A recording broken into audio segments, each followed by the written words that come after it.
Real relationships, real conversations. This is who we are. This is Couples Connect. Real relationships, real conversations. This is who we are. This is Couples Connect. What's going on, y'all? Welcome to Couples Connect. My name is Akida. And my name is Tisha, and this is the place that you come when you want to grow in your marriage, stay connected, and build together. Yeah, because we absolutely believe that marriage is work, but it is worth it. Definitely, definitely. So we have some good things in store today. Yes. This is going to be a fun episode. I'm excited about this episode. I feel like too excited. I'm going to get some stuff off my chest. Listen. You know what I'm saying? And put it out there. So, yeah. So we're going to be talking today about pet peeves. Oh my gosh. I know we all have them. Yes. But and if you don't, you lying. No. You are. Because when you get married, right? Them things that you thought was real cute in the beginning. Only a matter of time. Only a matter of time. Anymore. Yeah. Yeah. Right? It's like, oh, the way she chews or the way he does this. I hate how he blink his eyes. No. Yeah. I feel like there are a lot of things that in the beginning we can overlook. Why do you think we overlook them?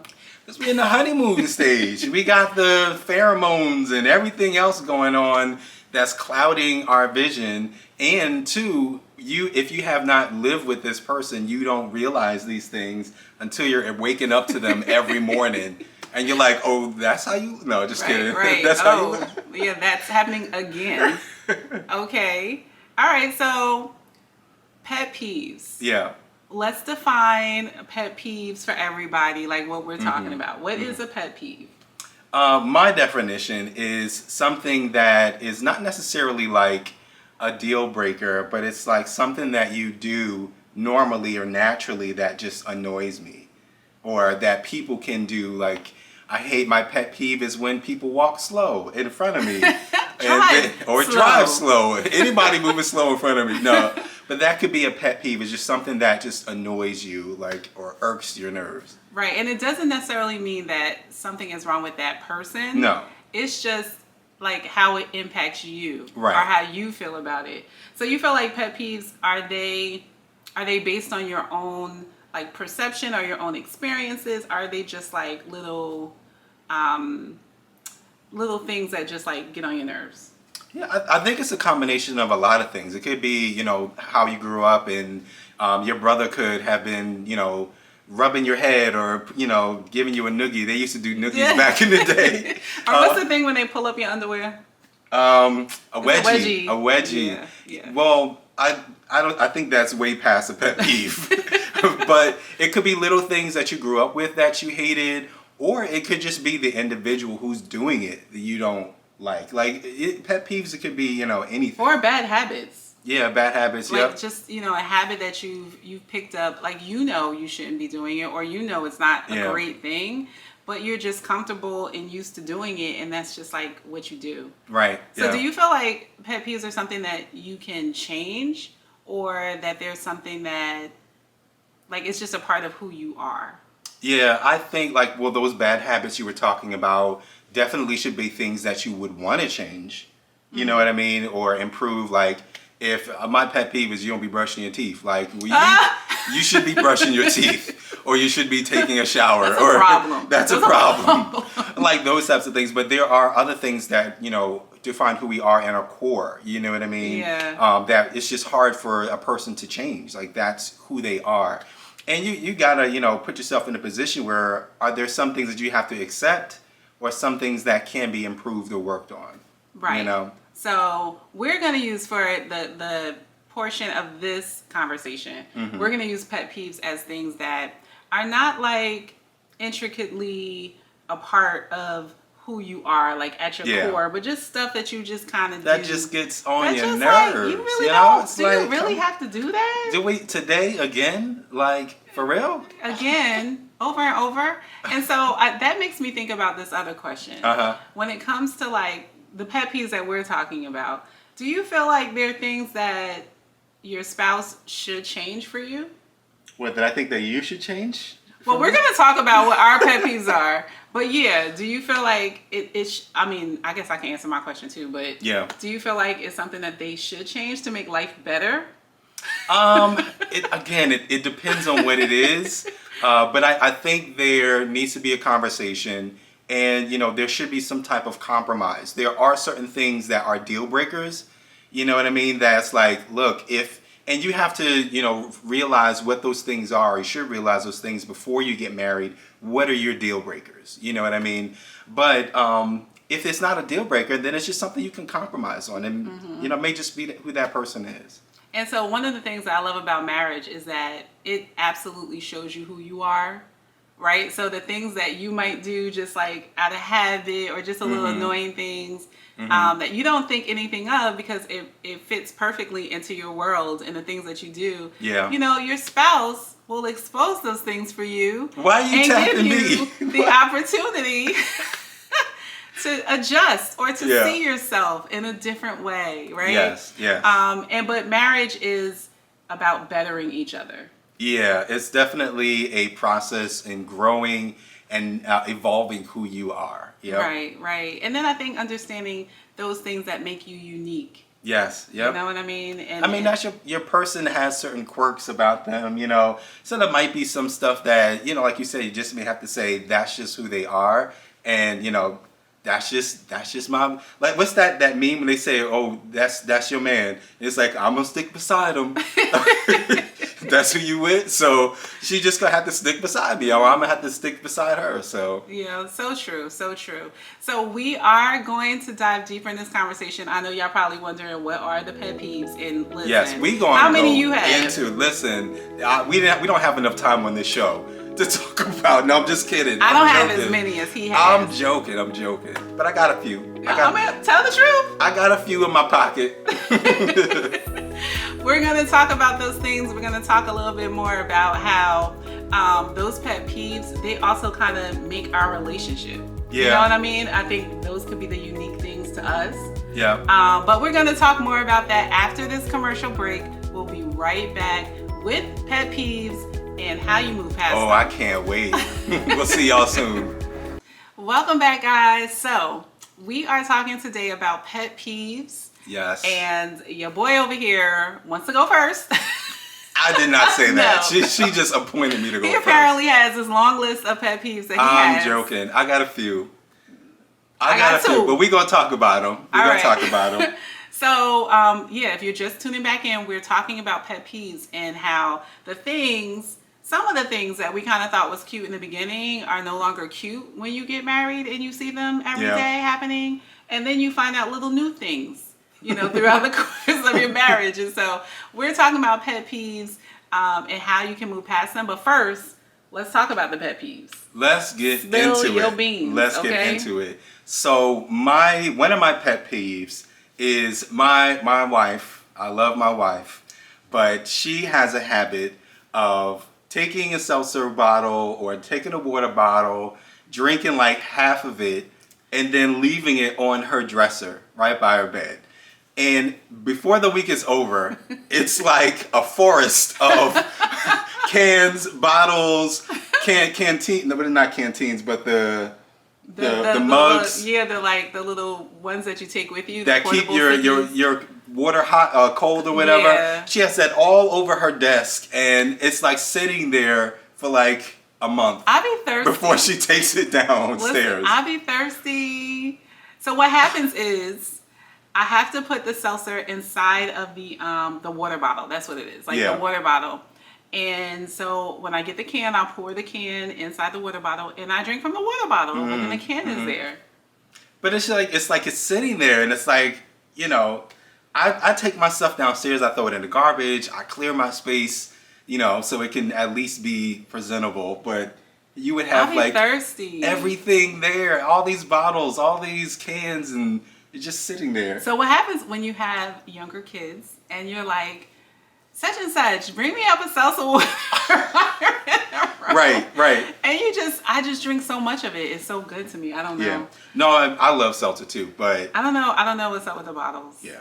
I don't know. It just be sitting there. I was gonna say lazy, but I don't know. And then like she'll be like, oh, if she sees me walking downstairs, oh, Kita, can you take this bottle or can you take this downstairs? I'm trying to be proactive to get them off the desk. So she keeps them there, and then she has me to clean up the mess. So that's a pet peeve for me.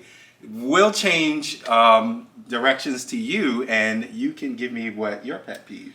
Well, one of my pet peeves are when I get into my vehicle. So we have 2 cars. We do. And I know where this is going. Yes. And so I drive my vehicle and he'll drive his vehicle. There are times that we drive my vehicle more because it's bigger and everybody can fit in there. So I don't know. When I get up to go get my Starbucks or go wherever I gotta go and the gas is on E.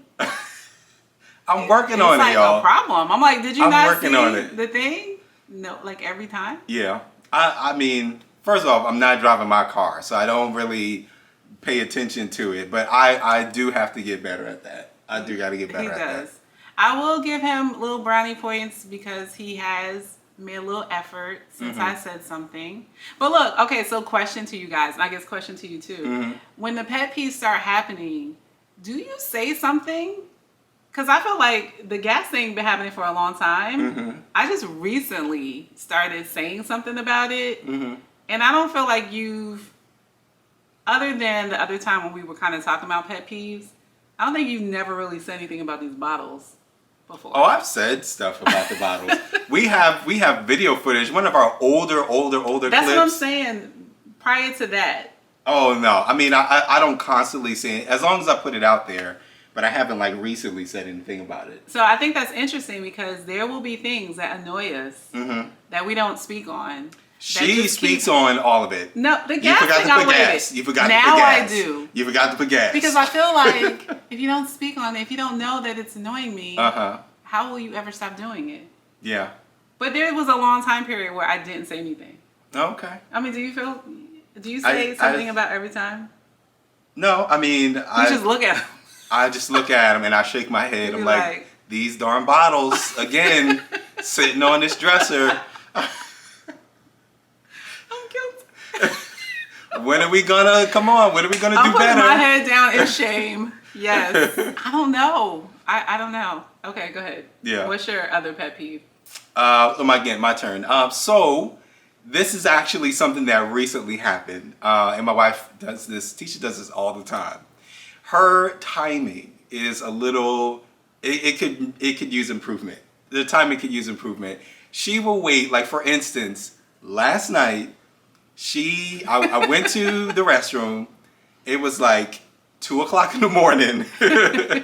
Came back, I got in the bed, put the cover over me, got comfortable, and then she goes, oh, can you go outside and check something? I'm like, why didn't you ask me to do that before I got comfortable, before I got in this bed? It was probably on her mind the whole time I was in the bathroom, and then come back and she waits till I get in the bed. You know. But she does that a lot. I'll come upstairs and she'll ask me, can I go back downstairs and get her something? Like, why didn't you ask me while I was down there? But yeah. But I don't know. I think I'd be feeling like, I'm thinking, I'm not necessarily thinking about it until I see you. I'm like, oh, can you do such and such and such and such? But like, if you're like last night, you said, can you wait? And I said, no, okay, fine. You don't have to do it. But then you still did it. Yeah, but you know what comes after that. But I really meant he didn't have to do it. Yeah, but you didn't really mean, like, later on you'd be like, oh, you couldn't do this for me. Oh, you know, you're supposed to be my husband. I'm just freezing. You're supposed to do this, that. So I didn't want to hear it later on, so I just went and did it. Yeah, he did it. He wasn't very happy doing it. No. It was 2:00 in the morning. 2:00 in the morning, like. Oh, I put my head down again. Okay, so for you go ahead. For me, okay, one that he does all the time is he'll ask me if I like something, like something that he has on, or something that he did that I'm listening to. It's something about him, right? If I like it, and I'll be like, oh yeah, I like that thing, or yeah, that looks nice, or that looks fine, or you could put that with this thing, or whatever, right? And he'll be like, but no. but do you really like it? I'm like, yeah. I said, I like it. And then he's like, no, but you could just be saying that you like it. And I'm like, why would I just be saying that I like it? I want the real answer. Like, it is the give real me the answer. real. And then I always have to say, if I didn't like it, I'll tell you. Like, I'll be like, oh, you could put that with that. Or maybe you should wear this with this. Like, I won't say I don't like it, but I won't say I like it. I'll just change it. And that's where it's a gray area. It's not gray. It's a gray area. It is not gray. Like, for instance, today, I asked her if she liked the shirt. And she's like, oh, yeah, I like the shirt. It goes with mine. Like, why do you have to add that second piece? Like, if it wasn't for your shirt, then it wouldn't look nice, or... No, I like it. I like the shirt, and I like it in combination. No? If I didn't like it, I'd be like, nah, it really doesn't go. Exactly. But that doesn't tell me if you like the shirt by itself or not. Yes, I will tell. But there have been times when I've told you, like, don't wear that one. I think I'll say the other color looks better, or you should wear it with another color. I don't know. It's hard. I feel like if I say I don't like it, he's going to be like, why? No, I would just appreciate the transparency. It is transparent. Listen, y'all. Okay. Do you have any others? I do. I actually do. I have another one. I guess this will be my last one. Okay. But this is actually, no, I have another one too, if you want to continue. But so asking her what does she want to eat is probably top tier. That's like top 10, top 5 actually, top 5. Asking her what she wants to eat, the answer is always, if not always, most of the time, I don't know. I don't know. You pick, you decide, you make the choice, whatever the case may be. So I'm like, cool. All right, let's get X, Y, and Z. Oh, I don't want that. Okay, what about this? I don't want that either. All right. So do you want to choose, or do you know what you want? So that's a top tier one for me. Well, typically, I feel the need to explain. Explain yourself. When he asks me, I'm not like hungry. But he's like, he thinks about like, what are we eating? What are we going to, like, he thinks about that. I don't be thinking about that. And then when he asks me, I don't know. Like, genuinely, I don't know. But I also know what I don't want. So I don't necessarily know what I do want, but I know what I don't want. Or like what I don't have a taste for. Like, after you bring it up, I'm like, I don't really want that. No, I'm just kidding. But, I mean, it's annoying. It can get annoying sometimes. It can be annoying. I agree. I can't help that. I don't know. But when I do know what I want, I'll tell you. Do you? Yes. Do you? Normally, you don't have to ask me, though. I'm like, you want to get such and such and such and such? Like, I already know. I guess so. But the whole, I don't know, but I don't want that is annoying sometimes. Welcome to the Pet Peeves episode. Yeah. But I mean, you love to learn your person, and that's just, some things just is how they're going to be. I guess so. What I've been working on is my patience level. I've been working on harnessing that, digging deeper into not getting as frustrated, like expecting that if I expect her to give those responses, then it helps me a little bit better. Like, she ain't gonna know, but let me ask anyway. Yeah, so then why ask? Because I know you're gonna tell me what you don't want. Oh, see? It all works out. It doesn't work out. But I think we have learned some unique things today about each other, and I think that it's, a lot of it is stuff that we've just been doing since forever. Yeah. You know what I mean? And so I don't know what the gas thing, but I don't know what the cup thing. How about that? No, just kidding. But just stuff like we just do out of habit, like things that are not, maybe the best things, but they're just kind of habitual. But I think we can really see how the things that we do, we can improve upon. You know what I mean? Like, I don't think that I would be ever thinking about the bottles on my dresser if it were not for you reminding me. And the gas, you probably would not be thinking about that. Yeah. I mean, I would get to it eventually. I would put gas in that at some point. At some point. At some But point. I'm just saying, I think that a lot of these things, Yeah. when you're in partnership, when you're in a relationship, it's an It helps you opportunity. realize, Yeah, that, yeah. oh, you know, I should probably do this differently. Definitely. Like, it's not necessarily, like, it's not hurting anyone, but it's not me being the best version of me that I could be. Uh-oh. You know, so. I agree. Mm-hmm.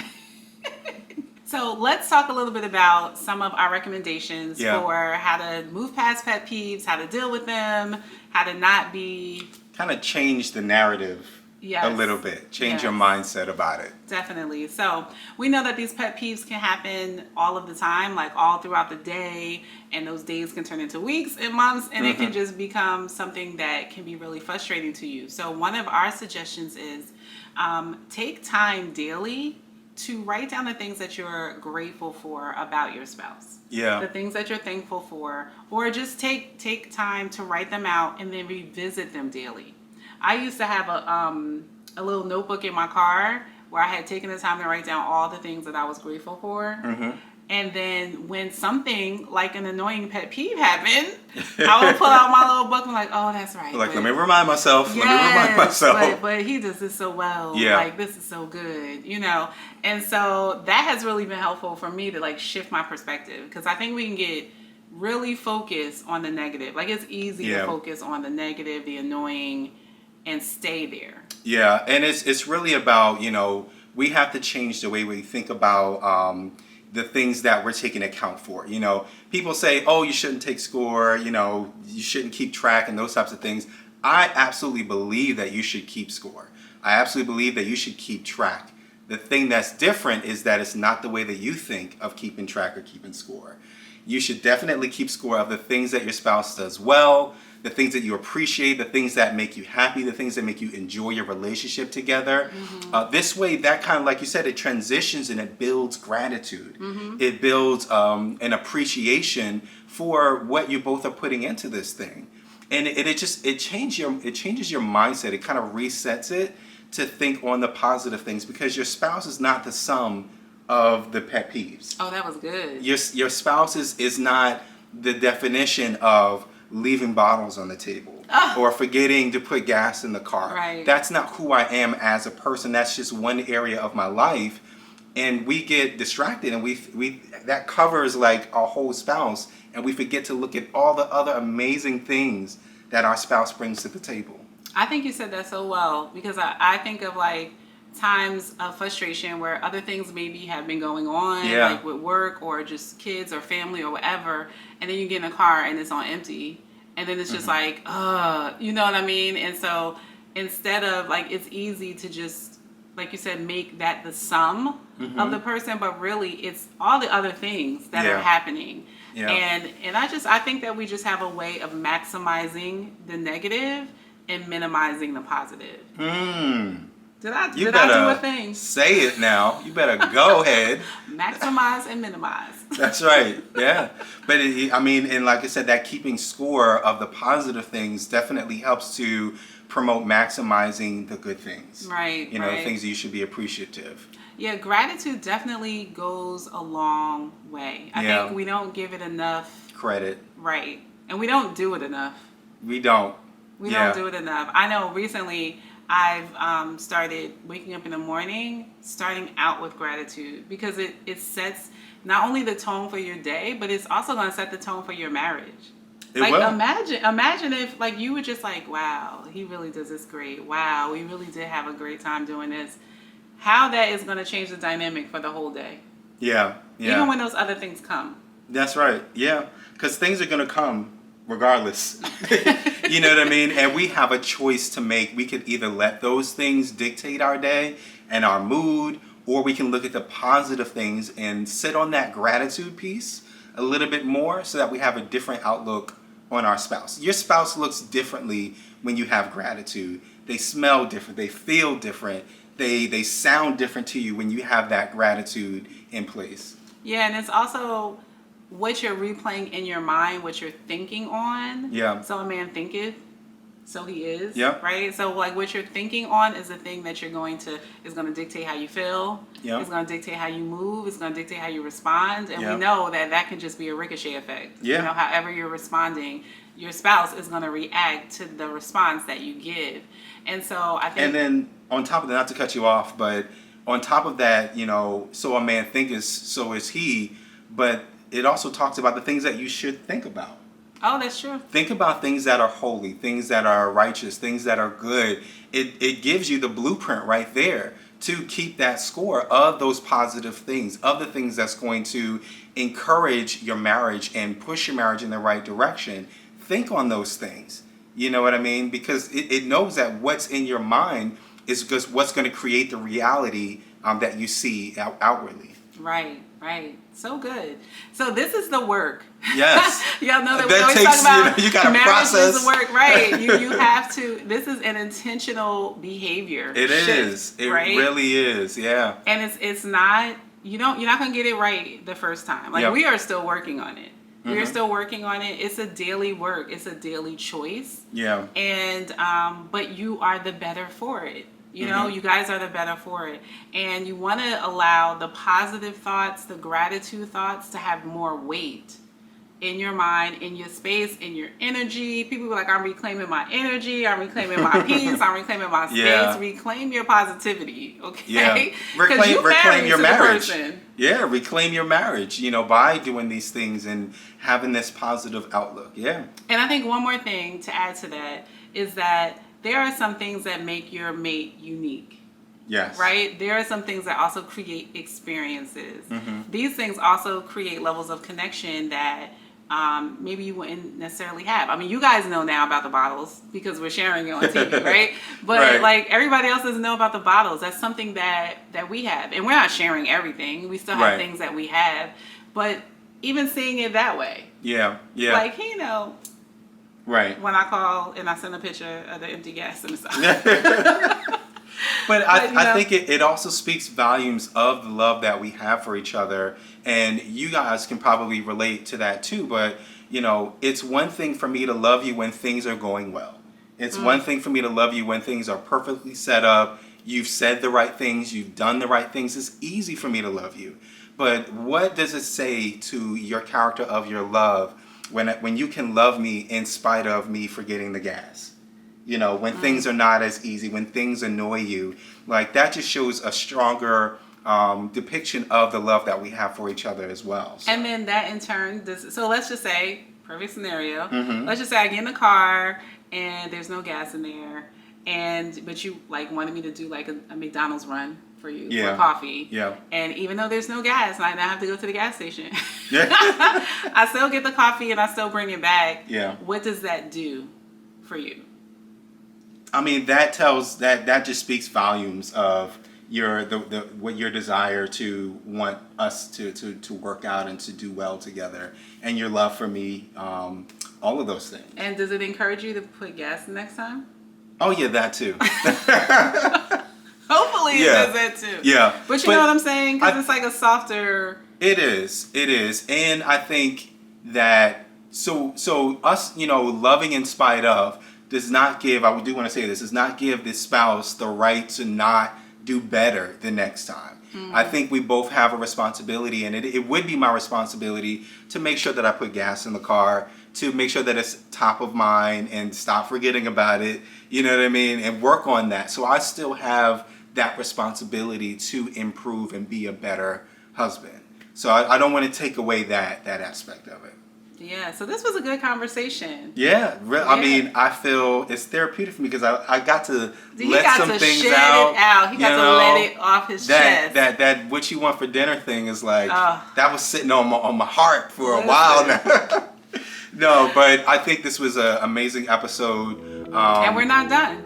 We're not. We are not done. We're not. We have more. Yes. There is more. So we're gonna go to a quick commercial break, but before we go, I do want to let you know that we've been talking about gratitude. We've been talking about learning to keep score of the right things. Yeah. And shifting your perspective and your mindset. And so we're gonna show you a practical way to implement this. Yeah. Something that you guys could do together.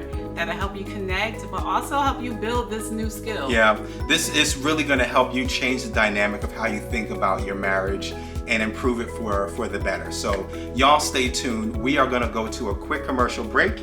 We'll be right back. So welcome back, everybody. We are in a different area, as you guys can see. We changed it up a little bit, changed the scenery. So this is a part of the gratitude activity, right? Yeah. We've been talking about not letting the pet peeves control you, right? And helping you change your thinking and your perspective on your spouse or your mate. And so one of the things that we like to do, one of the things that's really good to do is to write a list of the things that you're grateful for. Yeah. But before we get into that, do y'all see our mugs? Ain't these cute? Oh my gosh. Now, I love this mug. This is our kind of like one of our mantras for the year, for 2023. What does yours say? Peace over everything. Yeah. Y'all, peace over everything. Peace has to be over everything. And mine says protect your peace. So that's the wave that I'm on this year. Listen, and I love these glasses because they're so clear. You can see everything through them. So if you guys actually, let me see if bring it in a little bit closer. So yeah. that's kind of how it looks. Cool. Yeah. So if you guys are interested in these mugs, be sure to follow us on Instagram. We have a link in our bio where you can pick these products up. Yeah. Okay, so while we're sipping our water, because it's water, minding our business. So we wanted to dive into something that you guys can do as a couple. To write, first what you're going to do is you're going to write a list of gratitude. So 20, I would say 20, as many things as you can think of, but just start out with like 20 things that you're grateful for about your spouse. So you want to spend some time writing down that list. You got your list together? I got my list together. You said 20? Yeah, we don't have 20 right now for the sake of time. Yeah. We'll be here all day. But you have your list, and what you're going to do is you're going to take that list and you're going to turn them into affirmations that you can share or speak over each other. But before we get to that part, let's kind of go through our list so you can kind of get an idea of some of the things. And it could be anything, like literally, if you're thankful for something the way that they you're walk, grateful for. like write that down. like you said, the way that you walk. The way I'm you grateful talk. for that. Ain't that a song? Is it? Yeah, I think it's a song. The way you walk, the way you talk. That is a song. I'm giving you lyrics right now. So you want to go first or you want me to go first? All right, I'll go first. I have that you are kind and loving, that you are caring, that you are faithful, that you are committed, that you are a hard worker, that you love me, that you love our kids, that you're handsome, that you're sexy, that you're a great singer, you're dependable and spontaneous. Automatically that changes the mood. And you know what else? Oh, Go ahead. I was going to say, like, even as I'm writing it, I think it also helps me remember what's important to me. Yeah. You know what I mean? Because I think because I look at I'm sure yours, we might have similar things, but we probably have different things. Yeah. So like I have like committed and dependable, like all those things are important. You know what I mean? And I think it lends to your values. Yeah. Brings you back to the foundation of it all. Yeah. And I think it's a good reminder too, because a lot of times we get so distracted and so busy with just life in general that we forget like that we do have value. We forget that we are loved. We are appreciated. You know what I mean? And I think also we can forget what the other person is bringing to the table. Yeah, that's true. That's we at the table. Bringing to the table. The white table. Because, what's name got the red table? Right. That's, okay. We don't... No, we were just bringing it to the table. We just bringing it to the table. All right, so you want to go with some of your things? Yes, so it's my turn. Some of the things that I appreciate are that you are beautiful. I tell you that all the time. You're beautiful. He does. You are giving. You have a giving heart. You are very thoughtful. You're very forgiving. Sometimes more than I am. Say it loud. Say it proud. You're very forgiving. You're confident. You are organized, which helps me stay organized. To a degree. You're creative, even though sometimes you don't feel like that's your lane or that's your space. When you have like the flow going, you're very creative. Oh. Yeah, and you definitely I get the creative bucket. Yep. The creative space. You're a great wife. You're a great mom. You're a great daughter. Oh, he's just doing stuff off the cuff now. It's not even written down. It's just coming up from the heart. Starts flowing. So those are things I would say for now that I'm appreciative of. So what has this exercise so far made you think? Because I know you were saying like you already got your feeling. Yeah. Something. Well, I think being reminded, for me hearing these things, being reminded of what I bring to the table definitely helps me feel like there's value there. You know what I mean? And that that I do have something that I'm bringing, to the table. That I'm not just here as a body in this relationship, but that I actually bring value. I actually have something that is needed, that is wanted, and I think that's, the dynamic of somebody hearing that. But also, like you said, telling you the things that I'm grateful for is kind of a reminder for me of, what I appreciate about you and the things that you bring to the table. So it brings that gratitude that we were talking about. I think it's so easy to forget those things. Yeah. Like I just feel like we should spend a little time just honing in on that. Because I think it seems simple. Like it almost seems elementary. Yeah. Right? To like write a gratitude list, to like journal. I'm a journaler, but not everybody is. But it almost seems like elementary, but it is so important. I was looking at something the other day and they were like, and when I told, my coach that I didn't have time to journal, she was like, you don't have time to live, right? Like the life that you want to live. Like it's really like, I think these little things that we kind of discount or we minimize really have maximum influence if we let it.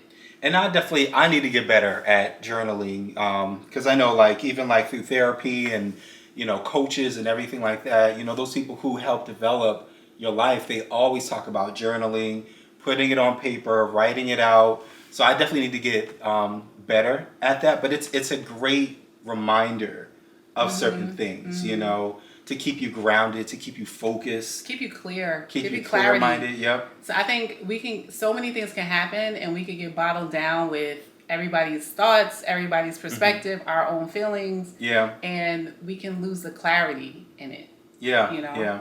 Yeah. And I think that is great because one thing that a tip that I learned from, just as an individual, when you are in those moments where you feel good, you feel focused, you have that drive, you should write a letter to yourself, in that moment so that when you do have those down periods, you can refer back to what you wrote when you were in that positive mode, right? Take that same thing and apply that to your marriage. When your marriages are going well, when you're in that, mode where you see the appreciation, you see the things that they're doing well, write those things down.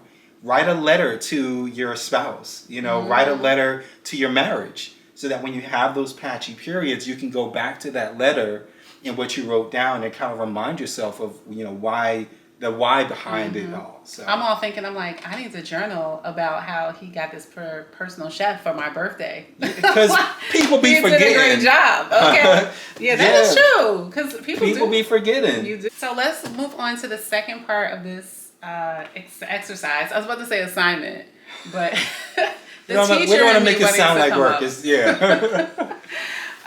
second part of this exercise is now you're going to take the list, the gratitude list that you have, and you're going to put them into affirmations for your partner. And so, an example, so remember, one of my things was that he's kind and that he's loving. So one of the affirmations I have is that you are kind and you are a loving husband. Oh. So I'll put in a whole sentence. Now say it again, but mean it. You got to mean it this time. You are kind. You are smart. See, she's trying to play me out now. You is kind. You is smart. Listen. But so another one I had was caring. So I said, you are a caring father. Faithful. I appreciate how faithful you are as a husband. Aw, Oh, that was real nice. Did I that do something appreciate for that. you? Yep. And then the last one I put together is based off the word committed. Mm-hmm. You are a committed father and husband. Love it. Love it. See? So it's my turn now, right? It's your turn. All right. So I took, based off of the word beautiful, I put you are beautiful inside and out. Oh, thank you.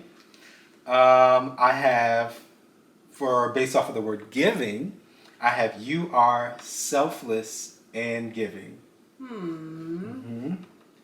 And then off of the word forgiving, I have you have an open heart and you're forgiving of people.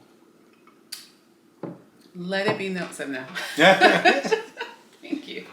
And then for confident, I have you are bold and you are confident. Oh. She is bold and she is confident. That's right. So, the reason why we wanted to put it in the form of an affirmation is so you can say it, but you can also, you don't have to verbally say it all the time. You can leave sticky notes. Yeah. You can send text messages. You can, it's just different ways that you can say these things. And sometimes I think it's important for us to have an arsenal. Because I know so we all have different love languages. Mine's is not affirmation.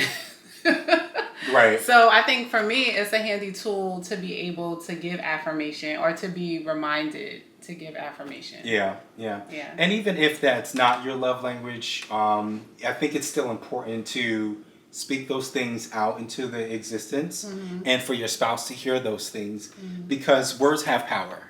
So even if, that might not be your love language, it should still be something that I should speak as your husband and that you should hear as my wife and vice versa. So very true. And you know what? So we're talking about doing it for couples, but you can also do this for your children. Yep. It's an activity because them kids will get on your nerves. It will be. Right? Because we started out talking about pet peeves, things that, put us in a different mindset or leave us annoyed or frustrated. This is an activity that can go across all types of relationships. Yeah. Because a lot of times, you don't want to get caught into, like you said, speaking the negative. And I always say you don't want to call people out. You want to call them up. So you want to speak to where you see them at. You want to speak to the gifts that they bring. You want to speak to the potential that they have so that they will find themselves moving towards that, the more that they hear it. So definitely words of affirmation for yourself, for your relationship, for your children, all aspects of your life. It has benefits. So you want to be focusing. So one of the things I think that we've been kind of trying to hone in on this conversation is really focusing your thinking and your mindset and where you're putting your time and your energy, right? Because I think that that's super important because we always say marriage is work, right? So this is the work. Yeah. This is the work of it. But it definitely is worth it. So how are you feeling after our exercise? I feel good. I feel like, more confident. I feel appreciated. I feel confirmation on certain things. Sometimes we feel a certain way about ourselves, but when you hear it from other people, it's like confirmation of what you know already. So I feel, confirmation. And I feel like I want to give it back, when people, pay it forward. When somebody compliments you, you're more inclined to want to compliment other people. When people give to you, you feel more inclined to give to other people. So, But how do you feel? I feel, and so like I say that I'm not like an affirmation giver or one who's like looking for affirmation, but I think that doesn't really matter because when you think about the actual words that people are using, right? So I think like when you said you were beautiful on the inside and outside, that's important to me. Because I care about the whole character thing. That's the whole thing. Right, yeah. So I think to hear that, it just kind of resonates. Okay, you're moving in the right direction. Right. You know, with the things that you're I doing. agree. And I think you're right. People don't always, a lot, especially as moms and wives, I'll speak from a female perspective, you're always doing a lot of things, Yeah. and you don't really know where it's landing all of the time. And so I think these are good ways to, you know, find out where stuff is landing. And you want to do stuff that lands more. Yeah. Yeah. You want to know that what you're doing is effective. Right. Yeah. Right. That's the word.